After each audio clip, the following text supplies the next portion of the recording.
네, 시청자 여러분 안녕하십니까? 김우진입니다. 정부와 여당이 오늘 오전 국회에서 실내 마스크 의무 해제와 관련해 당정협의회를 열었습니다.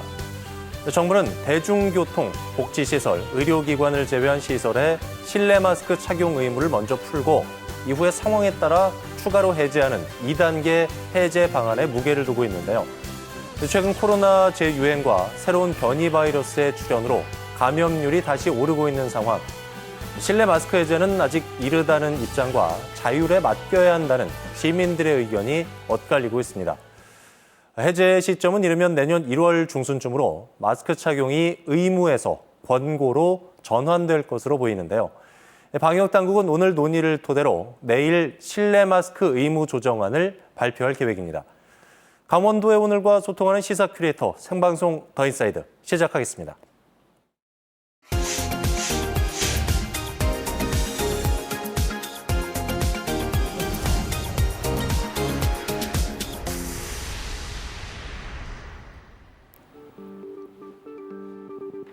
네, 오늘 하루를 뜨겁게 달군 사건, 사고부터 놓치지 말아야 할 주요 뉴스를 한눈에 정리해드리는 오늘의 뉴스캐스터 김수민입니다.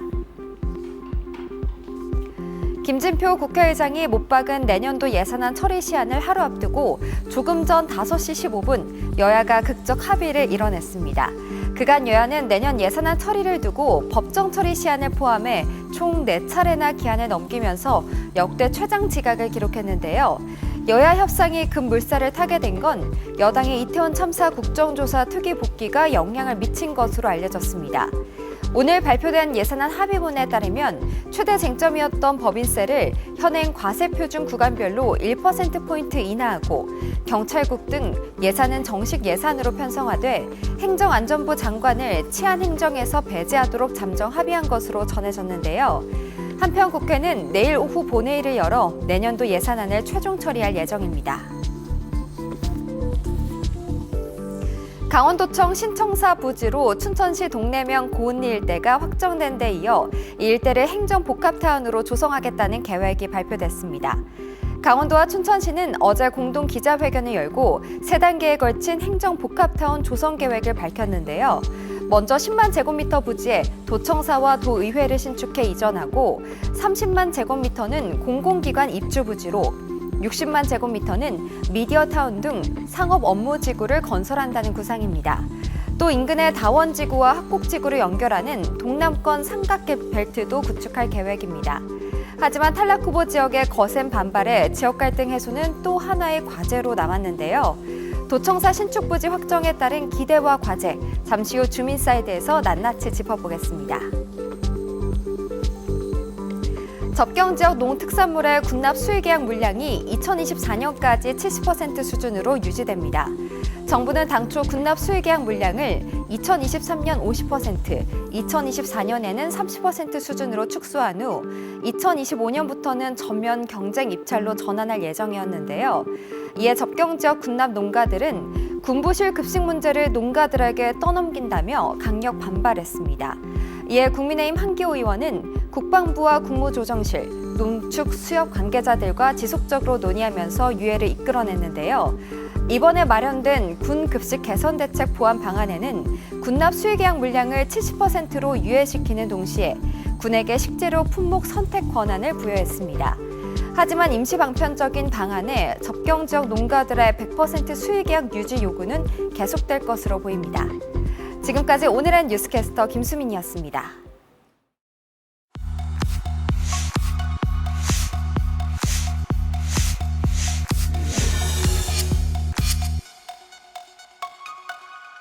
동래면 고은리 일원이 최적의 부지로 판단하였습니다.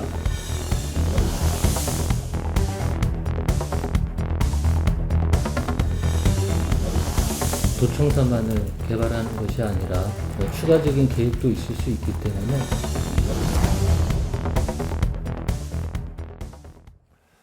네, 땡기는 화제를 주민으로 쭉 땡겨보는 주민사이드 시간입니다. 엊그제였습니다. 강원도청사 신축 부지가 최종 확정이 됐습니다. 강원도는 마지막까지 최종 후보지인 2곳, 동래면 고은리원 그리고 우두동 옛 강원도 농업기술원 부지를 두고 고심하던 끝에 동래면 고은리를 최종 부지로 선정을 했습니다. 오늘 주민사이드에서는 도청사 신축 부지 확정, 남은 과제는 이란 주제로 얘기를 나눠보도록 하겠습니다. 정도원 기자와 함께하겠습니다. 어서 오십시오. 네, 안녕하십니까. 자, 동래면 고은리가 도청 신축 부지로 최종 확정이 됐습니다. 도청 출입 기자시니까 네. 어떻게 예상을 좀 하셨어요, 전에? 이런 질문이 좀 어렵긴 한데요. 네. 사실 못했다 그러면 실력이 없는 걸로 보일 수가 있어서요. 네. 일단은 좀 한 걸로 제가 말씀을 드리겠습니다. 네. 그리고 실제로 그 후보지 4곳이나 6군데 가운데 가장 많이 거론이 됐던 곳이 이 지역이기도 하고요. 왜냐하면 우두동은 이미 그 LH가 농업기술원 부지 맞은편으로 대규모 택지 개발을 해오고 있었던 곳이어서 우두 택지를 중심으로 신도시의 모습을 서서히 갖춰가면서 발전을 하고 있는 지역이고요. 또 고은리는 현재 한창 개발 중인 합국지구와 그리고 그 춘천 시내에서 지구 단위 개발 중에는 가장 큰 규모죠. 다원지구가 인접하고 있어서 앞으로 미래 신도시로 성장할 수 있는 가능성이 굉장히 큰 지역이었습니다. 어떻게 보면 춘천 지역에서 이 두 지역이 발전의 핵심 키를 가지고 있다고 봐도 무방한데요.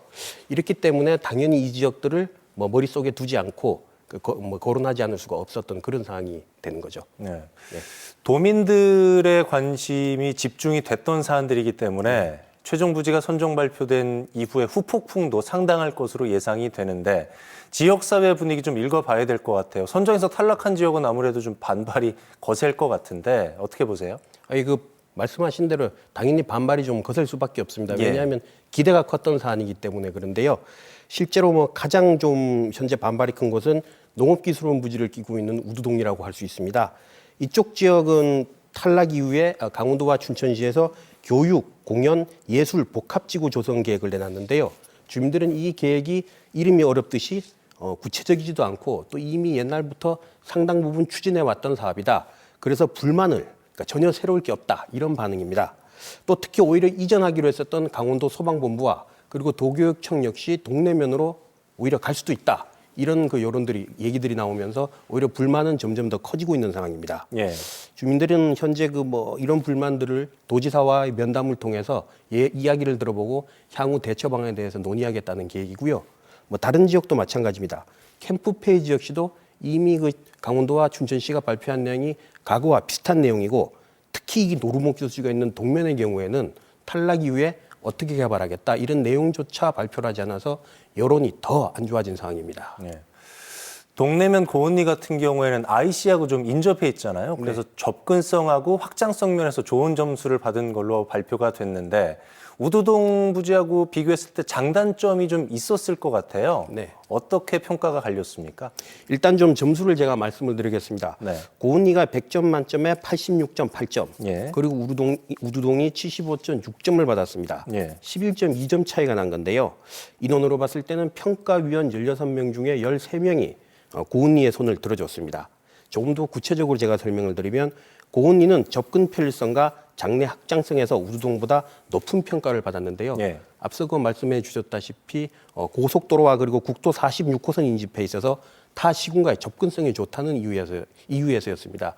실제로 도청의 경우에는 시군청과는 달리 주민들을 1대1로 민원을 상대하는 곳이 아니라 시군에 있는 공무원들을 상대하는 기능이 더 크기 때문에 18개 시군과의 거리가 얼마나 가깝냐 이런 것들이 많은 영향을 끼치는 게 사실입니다. 입지에. 그리고 또 장래 확장성 부분 역시도 그 지역이 현재 아시다시피 거의 개발이 안 된 지역이기 때문에 이런 점에서도 아마 상당히 좀 높은 점수를 받은 것으로 추측이 됩니다. 고은리 같은 경우는 네. 사유지가 좀 많기 때문에 네. 토지 보상 비용 같은 경우는 좀 더 들어간다는 얘기도 나왔었던 것 같습니다. 예, 맞습니다. 네, 그렇습니다. 어제는 김진태 지사와 육동환 춘천시장 공동 담화문을 발표를 했습니다. 청사 이전 로드맵 비롯해서 탈락한 후보 지역을 위한 청사진 제시했는데 구체적으로 좀 살펴봐야 될 것 같아요. 어떤 내용들이 나왔습니까? 네, 아까 말씀드렸다시피 우두동 옛 도농업기술원일 때는 교육, 공연, 예술지구 그리고 현 도청사는 도청이 건물 자체가 가지고 있는 역사성과 그런 상징성들이 좀 있어서 이곳은 전시관과 기록관을 갖춘 문화예술공간으로 만들겠다고 발표를 했습니다. 예. 또 옛 캠프페이지 같은 경우는 동서고속철 개통에 맞춰서 역세권이라고 할 수 있죠. 춘천역과 연계한 공원과 그리고 첨단지식 산업단지 이런 것들 아우르는 복합문화공간으로 조성하겠다는 계획을 발표했습니다. 하지만 아까도 말씀드렸다시피 노루목 저수지의 경우에는 안타깝게도 아무런 언급조차 되지 않았습니다. 네. 고은일원에 이제 도청사 신축 부지는 한 100만 제곱미터라는 얘기를 들었는데 일대를 행정 복합타운으로 건설하겠다 이런 계획이 나왔죠? 네, 맞습니다. 뭐 도청만 가겠다는 얘기가 아닌데요. 예. 현재 계획상으로는 고은이 443번지 일대입니다. 일대 100만 제곱미터 규모의 행정 복합타운을 추진하겠다는 건데 전체 3단계로 추진됩니다. 먼저 10만 제곱미터의 도청사와 도의회를 짓고 30만 제곱미터에는 다른 공공기관들을 유치한다는 계획입니다. 예. 그리고 나머지 60만 제곱미터는 저희와 같은 방송국과 같은 것들이겠죠. 미디어타운과 같은 상업 업무지구로 조정을 해서 분양을 할 계획이고요. 또 이것을 인근에 있는 다원지구와 합곡지구와 연결해서 동남권 삼각벨트로 개발하겠다는 겁니다. 춘천 법원하고 검찰의 이전, 동반 이전에 대해서도 뭐 얘기들이 많이 나오고 있는 것 같은데 가능성이 좀 있을까요? 어떻게 보세요? 네, 맞습니다. 현재 강원도와 춘천시가 끊임없이 러브콜을 보내고 있는 상황인데요. 예. 그런데 아쉽게도 검찰에서는 이 러브콜에 대해서 상당히 긍정적으로 반응을 하고 있는 반면에 네. 법원에서는 춘천이 아닌 홍천으로의 단독 이전까지 할 수 있다라고 해서 좀 부정적인 입장을 보이고 있는 겁니다. 법원하고 네. 검찰이 꼭 붙어 있어야 되는 건 아니라는 논리를 법원에서는 좀 갖고 있는 것 같은데 그런 부분에 대해서는 어떻게 봐야 될까요? 사실상 뭐 꼭 붙어 있어야 된다라는 뭐 예. 규정이나 이런 건 없습니다. 하지만 어떤 업무의 뭐 재판이라든지 이런 것들이 원활하게 좀 진행되기 위해서는 법원과 검찰은 같이 있는 게 맞습니다. 예. 그리고 뭐 다른 지역에서도 법원과 검찰이 떨어져 있는 사례가 없는 것도 맞고요. 그런 사항들을 좀 고려를 해야 될 것 같군요. 고은 이전의 최대 난관이라 할까요? 넘어야 할 산, 역시 보상 부분이라는 생각이 좀 드는데 도청사 이전 부지 계획된 곳 살펴보면은 사유지 비율이 굉장히 높아요. 96%에 달하는데 경제성 면만을 보자면 조금은 아쉬움이 좀 남는 부분은 있는 것 같아요. 어떻게 보세요? 예, 맞습니다. 뭐 항상 그렇습니다. 돈이 문제인데요. 말씀하신 대로 사유지 비율이 96%에 달하고 있습니다. 거의 다 뭐 개인 땅이라고 볼 수 있는 거죠. 예. 건축비 3천억 원 이후에 부지 매입을 위한 뭐 보상 비용이라든지 그리고 그 지작물 보상비 또 진입도로 개설 등의 한 762억 원 가량이 추가로 소모될 것으로 현재 전망이 되고 있는데요. 네. 실제로 좀 이처럼 비용이 추가로 많이 발생을 해서 최종 평가에서 경제성 측면만 놓고 봤을 때 우두동보다 낮은 평가를 받기도 했습니다. 예. 또 이런 문제들이 지체가 되면 도청사 조기 건립 문제도 상당히 지장을 받을 수 있다는 여론도 일고 있는 그런 상황입니다. 예. 하지만 경제성뿐만이 아니라 접근성이라든가 확장성을 더 고려했다는 것이 설명이고 네. 사실 도청사 신축 부지 결정까지 참 우여곡절이 많았습니다. 관심도 많이 집중됐던 사안인데 1년 전쯤에 전임 도정에서 춘천 캠페이지를 신축 이전 부지로 최종 확정을 했었죠. 근데 김진태 도정 들면서 전면 재검토가 됐는데요. 이에 대해서 이제 전임 도정 지우기다 이런 말들도 좀 나오고 있고요. 그럼에도 불구하고 원점에서 다시 시작한 이유 어디에 있다고 보십니까? 그때 발표했을 때도 제가 여기 나와서 말씀을 얘기 드렸었던 나눴었죠. 것 같아요. 예. 예. 어제 사실 김진태 지사와 육동안 시장의 공동 당화문을 보면 강원도와 춘천시의 이해관계가 좀 맞아떨어지지 않았냐 이런 생각이 들거든요. 네. 또 과거로 좀 되돌아가 보면 최문순 지사와 이재수 시장의 캠프 페이지 이전 계획 발표 당시가 결정을 뭐 어떤 본인들의 임기 말에 너무 좀 성급하게 한 것이 아니냐 이런 좀 비판의 목소리도 있었던 게 사실입니다. 뭐 조급한 결정이었다는 거죠. 이런 것들을 염두에 두고 현 상황을 짚어보면 사실상 동네민 일등은 그 육동환 현 춘천시장이 과거 그 강원연구원장으로 있었을 때 그때도 도청사 부지로 관심을 두고 있었습니다. 특히 육 시장은 그 당시에도 공공기관으로 뭉쳐 있을 때 시너지 효과를 낸다라고 본인의 생각을 분명히 밝히기도 했었고요. 예. 그리고 이런 어떤 육동환 춘천시장의 입장에 또 특히 강원도가 도청이 강원도 전체를 아우른다 하더라도 춘천 시내에 있는 게 사실입니다. 예. 때문에 춘천시의 눈치를 보지 않을 수가 없겠죠. 그렇죠. 그래서 뭐 춘천시의 입장을 좀 고려를 하지 않았나 이렇게 좀 보이고요.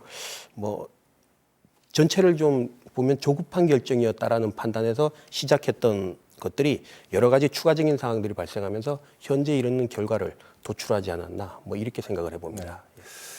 자, 김진태 도지사의 공약 가운데 하나입니다. 동해안 제2총사 설립 얘기도 조금씩 나오고 있어요. 도청사 건축 설계에 들어갈 때 제2총사건도 같이 시작해야 추진이 가능하다. 뭐 이런 얘기도 있고요.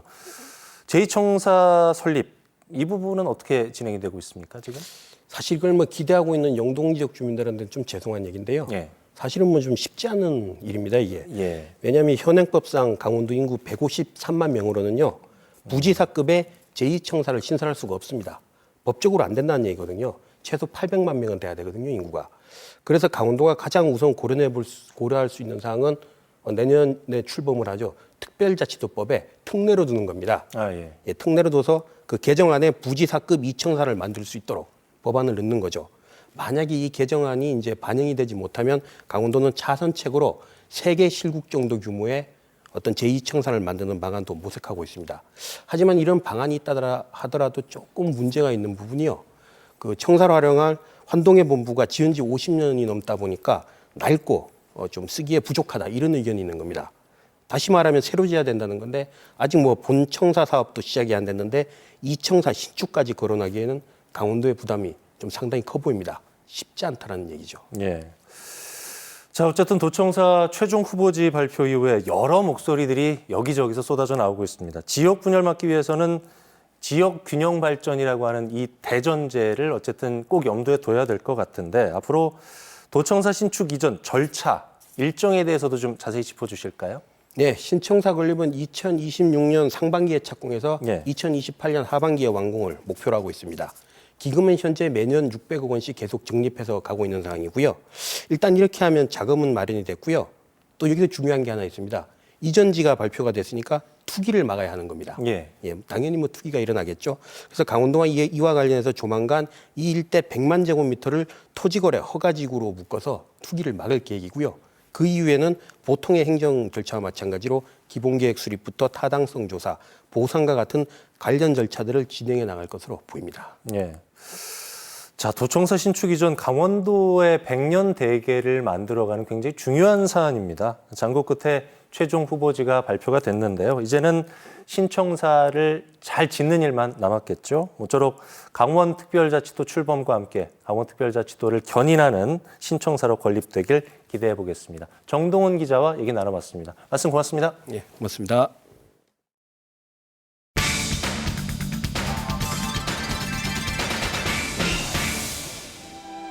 새하얀 눈이 소복히 쌓이던 어느 겨울밤, 춘천의 한 극장에선 장애인과 비장애인이 함께 공연을 만들어가는 특별한 워크숍이 문을 열었습니다.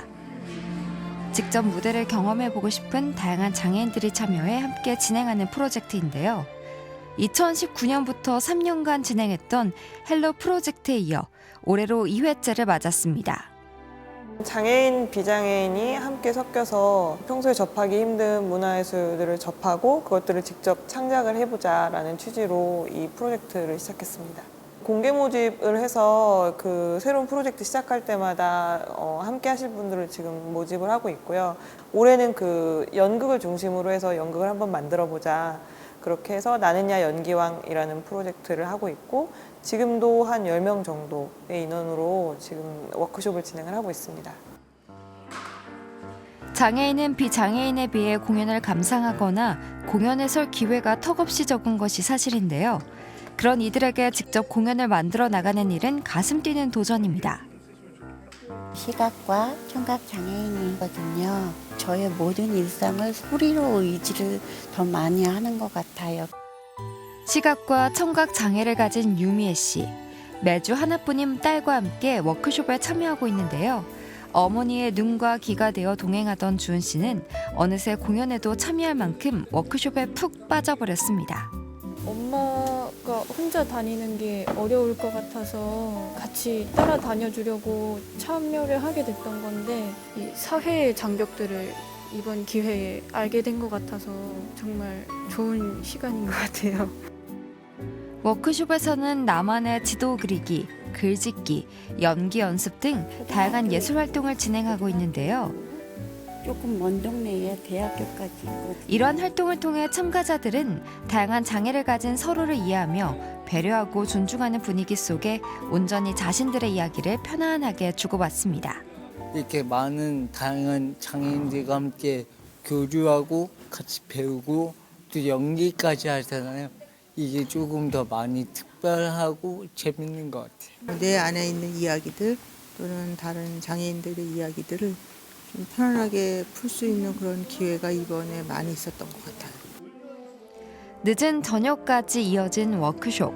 그렇게 한참 동안 털어놓은 서로의 이야기는 공연에서 보여줄 한 폭의 그림이 되고 멜로디를 붙여 아름다운 노래의 가사가 되고 한 번도 경험하지 못했던 서로의 삶이 한 편의 작품으로서 완성됩니다. 여러 가지 장애를 가지신 분들이 섞여 있거든요. 그러면 이제 그럴 때는 어떻게 작업해야 되는지도 좀 숙제였던 것 같고요. 이번 프로젝트는 장애인들과 저희가 같이 준비하는 것과 동시에 다른 장애를 가진 분들이 어떻게 소통하고 어떻게 하나의 공연을 만들 수 있는지 이런 점들을 좀 다른 기존의 프로젝트들이랑 좀 다르게 접근해보고 싶었던 것 같아요. 그래서 각자의 노래들을 하게 되고 그리고 마지막에는 다 같이 합창도 하게 될 거고요. 공연에는 참가자들이 멋지게 하기를 기대하고 있습니다. 드디어 연기왕으로 무대에 서는 날. 공연을 앞두고 분주한 참가자들의 얼굴에 긴장한 기색이 역력한데요. 지금 마음이 떨려가지고 머리가 하얘네요. 이제 무대 체질이라 올라가기 직전까지만 떨리고 편하게 하려고 즐기는 마음으로. 떨리는 마음을 안고 시작된 공연. 긴장했던 모습은 온데간데 없이 준비한 공연을 차분히 이어갔는데요. 조금은 서툴고 부족하지만 무대에 서기까지의 노력이 고스란히 느껴지는 무대에 관객들은 더 깊은 감동을 받았습니다. 장애인과 비장애인의 경계 없는 세상을 위한 프로젝트 취지에 따라 무대와 객석 사이에도 경계를 허물었는데요. 때문에 관객들도 마음을 열고 공연의 일부가 되어 함께 즐길 수 있었습니다. 공연의 막바지엔 참가자들 모두 편견 없는 세상에 대한 희망을 노래했는데요. 많이 떨리고 긴장되었었는데 그래도 잘 마무리해서 너무 기쁘고 다음에도 더 좋은 기회가 주어져서 프로그램에 같이 참석하고 싶습니다. 짧은 공연임에도 불구하고 관객들은 장애를 뛰어넘어 멋진 공연을 펼친 이들에게 따뜻한 응원의 박수를 보냈습니다. 너무 감동적이었습니다. 정말로 제가 태어나서 이런 공연은 전 처음 본 것 같아요. 새로운 느낌이었고요. 전환을 할 수 있는 계기가 된 것 같습니다. 너무 좋은 시간이었습니다. 감사합니다. 공연이 없는 기간에 굉장히 좀 허탈해 하시거나 뭔가 좀 허망한 느낌으로 이렇게 지내시는 경우가 좀 많으세요. 장기적으로 지속적으로 이루어져야 이 마음들을 계속 이어갈 수 있을 것 같거든요. 참가자들하고 이 프로젝트를 좀 더 안전하고 편안하게 계속 지속할 수 있으면 좋겠다. 그것이 좀 저희의 계획, 바람인 것 같습니다. 장애인이 바라는 건 특별 대우가 아니라 서로 다름을 인정하고 함께 살아가는 것입니다. 이를 위해 다양한 기회의 장을 제공하는 장애인 공연 예술 창작 프로젝트 나는야 연기왕. 이 꿈의 무대가 이들의 마음에 용기와 희망을 북돋아 주길 기대해 봅니다.